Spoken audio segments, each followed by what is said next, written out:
Hi friends, நெஞ்சத்தை கில்லாதே சீரியலில் இன்றைக்கான எபிசோடில் என்ன நடக்க போகுதுன்னா, ராகுல் சந்தோஷ் கிட்ட என் அண்ணன் ஒரு மீசை வச்ச குழந்த மாதிரி எங்களுக்காகவே அவருடைய வாழ்க்கையை வாழ்ந்துட்டாருன்னு சொல்ல, ஆமாம், செல்ஃபிஷ்ங்கிற வார்த்தைக்கு அர்த்தம் தெரியாமல் வளர்ந்தவன் அவன். ஆனால் சில பேர் அதை மிஸ்யூஸ் பண்ணுறாங்கன்னு சந்தோஷ் சொல்ல, எது எப்படியோ கடவுள் என் அண்ணனுக்கு ஏற்ற ஜோடியை அவர் கூட சேர்த்து வைக்க போகிறாரு. சல்லடை போட்டு தேடினாலும் என் அண்ணி மாதிரி ஒரு ஆள் என் அண்ணனுக்கு கிடைக்க போகிறதே இல்லை. அதை நினைக்கும் போது எனக்கு ரொம்பவே சந்தோஷமாக இருக்குதுன்னு ராகுல் சொல்கிறாரு. மாயாவை எல்லாருமே ரெடி பண்ணிகிட்டு இருக்காங்க. அப்போ அவங்களோட ஃப்ரெண்ட்ஸ் மாயா கிட்ட, மாயா, நீ வசதியான வீட்டு பொண்ணு, ஆனால் நீ வாழ போகிற வீடோ மிடில் கிளாஸ் ஃபேமிலி, நீ எப்படி அங்கே சமாளிக்க போகிறன்னு கேட்க, அவங்க பேசுகிறத சகுந்தலா கவனிக்கிறாங்க. மாயா அவங்க ஃப்ரெண்ட்ஸ் கிட்ட, இங்கே பாருங்க, அதெல்லாம் என் அண்ணன் பார்த்துப்பாரு. அது மட்டும் இல்லை, நான் அந்த வீட்டுக்கு போனதும் அங்கே இருக்கக்கூடியவங்க எல்லாருமே என்னோட பேச்சை தான் கேட்கணும். சொல்லப்போனால் அந்த வீட்டில் நான் 2 நாள் தான்னு மாயா பேச வரும்போது சகுந்தலா மாயான்னு சத்தம் போட்டு கூப்பிடுறாங்க. மாயா சகுந்தலா கிட்ட வந்து என்னம்மான்னு கேட்க, என்ன பண்ணிகிட்ருக்க, தேவையில்லாமல் எதுக்கு அவங்கக்கிட்ட லூஸ் டாக்ஸ் விடுற, நீ கல்யாணத்துக்கு முன்னாடியே கன்சீவாக இருக்கிறது யாருக்கும் தெரியக்கூடாதுன்னு தான் நான் பார்த்து பார்த்து நடந்துட்டுருக்கேன். நீயே உன் வாயால் எல்லாத்தையும் உளறி வச்சிடாதன்னு சொல்லிட்டு போகிறாங்க. கௌதம் கூட மற்ற போர்ட் மெம்பர்ஸ் எல்லாருமே மீட்டிங்கில் இருக்காங்க. கூடவே சந்தோஷம் இருக்கார். அந்த போர்ட் மெம்பர்ஸ் எல்லாருமே, நாளைக்கு முக்கியமான மீட்டிங் இருக்குது, இதில் கண்டிப்பாக நீங்கள் கலந்துக்கணும். ஏன்னா எல்லா கம்பெனியில் இருக்கக்கூடிய ஹெட் எல்லாருமே அந்த வீடியோ கான்ஃபரன்ஸில் இருப்பாங்க. நீங்கள் இல்லாமல் போயிட்டா நம்ம கான்ட்ராக்டே கேன்சல் பண்ணுறதுக்கான வாய்ப்பு இருக்குதுன்னு சொல்ல, கேன்சல் பண்ணாங்கன்னா பண்ணிட்டு போகட்டும், அதை நினச்சி நான் கவலைப்பட மாட்டேன், எனக்கு என் தங்கச்சியோட கல்யாணம் தான் முக்கியம்னு கௌதம் சொல்கிறாரு. சந்தோஷ் கௌதம் கிட்ட, அவசரப்படாத நண்பா, உன்னால் முடியலனா இந்த மீட்டிங்கை நானே பார்த்துக்கிறேன்.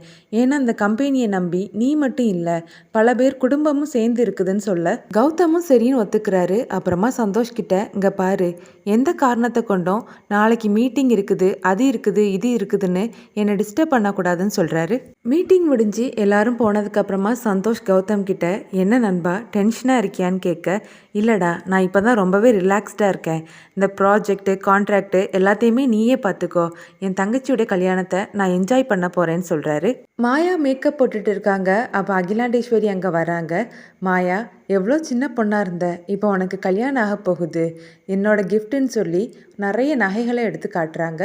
இதில் இருக்கக்கூடிய எல்லா நகையுமே கௌதம் அம்மாவோடையது, நீ இரு, நான் போட்டு விடுறேன்னு சொல்லி அதில் இருக்கக்கூடிய ஒரு ஆரத்தை எடுத்து மாயா கழுத்தில் போட்டு விடுறாங்க. அப்புறமா இதில் இருக்கக்கூடிய எல்லா நகையும் உனக்கு தான் சொல்ல, இது எல்லாமே எனக்கான்னு மாயா கேட்குறாங்க. ஆமாம், பழனிசாமியோடைய பேத்தினா சும்மாவா, இது எல்லாம் உனக்கு தான் சொல்கிறாங்க. இதை கௌதமும் சந்தோஷம் தள்ளி நின்று பார்த்துட்டு நிற்கிறாங்க. கௌதம் மாயாவை பார்த்து சந்தோஷமும் படுறாரு, அதே நேரம் வருத்தமும் படுறாரு. என்ன நண்பா, இதுக்கே எமோஷனல் ஆகிறேன்னு சந்தோஷ் கேட்க, இல்லைடா, என் தங்கச்சிக்கு கல்யாணம் ஆக போகிறது எனக்கு சந்தோஷந்தான், ஆனால் அந்த வீட்டை விட்டு போயிடுவான்னு நினைக்கும்போது எனக்கு ரொம்பவே வருத்தமாக இருக்குதுன்னு சொல்கிறாரு. பொண்ணா பிறந்தா கல்யாணம் ஆகி இன்னொரு வீட்டுக்கு போய் தானே ஆகணும். மாயா அங்கேருந்து போகிறா, அதே மாதிரி மதுமிதா அங்கேருந்து வராங்கன்னு சந்தோஷ் சொல்ல, நீ எல்லாம் எனக்கு அட்வைஸ் பண்ணுறது மாதிரி ஆயிடுச்சுல்லன்னு கௌதம் சிரிக்கிறாரு. ரேணுகா வீட்டுக்கு அவங்க சொந்தக்காரங்க எல்லாருமே வந்திருக்காங்க. வந்தவங்க எல்லாருமே ரேணுகா கிட்டேருந்து சாரி வாங்கிக்கிறாங்க. மது ஃபோனில் ரொம்பவே டென்ஷனாக பேசுகிறாங்க.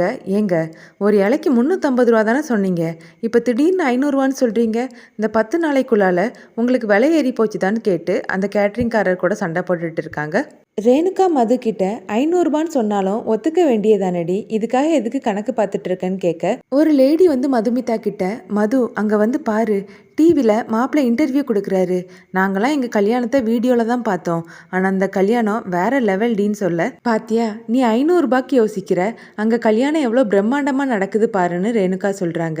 மா, அவங்க வசதிக்கு தக்கன செய்கிறாங்க, நம்ம வசதிக்கு தக்கன செய்கிறோம், இதில் யாரையும் கம்பேர் பண்ண வேண்டான்னு மதுமிதா சொல்ல, அப்படி சொல்லு மது, இங்கே பாருடி, நம்மளும் எந்த வசதியிலையும் குறைஞ்சவங்க கிடையாது, நம்ம தான் மாப்பிள்ளை வீட்டுக்காரங்க, அந்த கெத்தை நீ அங்கே வந்து காட்டணும்னு பிங்கி பாட்டி சொல்கிறாங்க.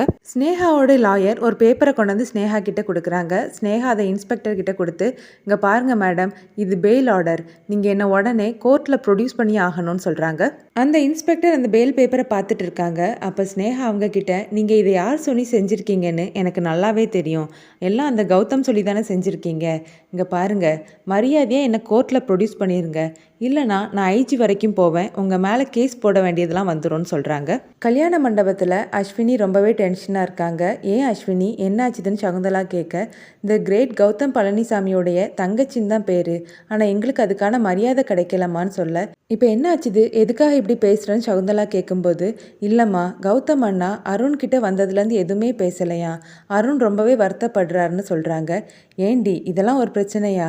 அவனே ஏற்கனவே உடம்பு சரியில்லாமல் இருக்கிறான், அதனால தான் எதுவும் பேசாமல் அமைதியாக இருந்திருப்பான். இதை எதுக்கு நீ பெருசுப்படுத்துகிற? அவன் வரட்டும், நான் வேணா கௌதம் கிட்ட சொல்லி அருண் கிட்ட பேச சொல்கிறேன்னு சொல்லி அஸ்வினியை சமாதானப்படுத்துகிறாங்க. சகுந்தலா அவங்களோட மனசுக்குள்ள இங்கே இருக்கக்கூடிய ஒவ்வொருத்தங்களையும் சமாதானப்படுத்தி இந்த கல்யாணத்தை நடத்தி முடிக்கிறதுக்குள்ள எனக்கு உயிரே போயிரும் போல இருக்குதுன்னு நினைக்கிறாங்க.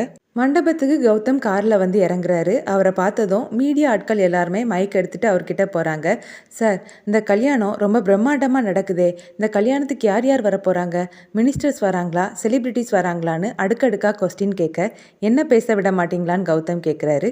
சொல்லுங்க சார்னு மீடியா ஆட்கள் கேட்க, இங்கே பாருங்கள், இந்த கல்யாணம் பிரம்மாண்டமாக தான் நடக்குது, என் தங்கச்சியுடைய ஆசைப்படி இந்த கல்யாணத்தை நான் நடத்தி வைக்கிறேன், இந்த கல்யாணத்துக்கு யார் யார் வருவாங்கங்கிறதுலாம் நீங்களே பார்க்க தான் போகிறீங்க, ஆனால் உங்கள் யாரையும் என்னால் உள்ளே விட முடியாது, ஏன்னா செக்யூரிட்டி பர்பஸ்க்காக நாங்கள் அதை அவாய்ட் பண்ணியே ஆகணும், ஆனால் உங்களுக்கு தேவையான ஃபுட்டேஜ் எல்லாமே வந்து சேர்ந்துரும்னு சொல்கிறாரு.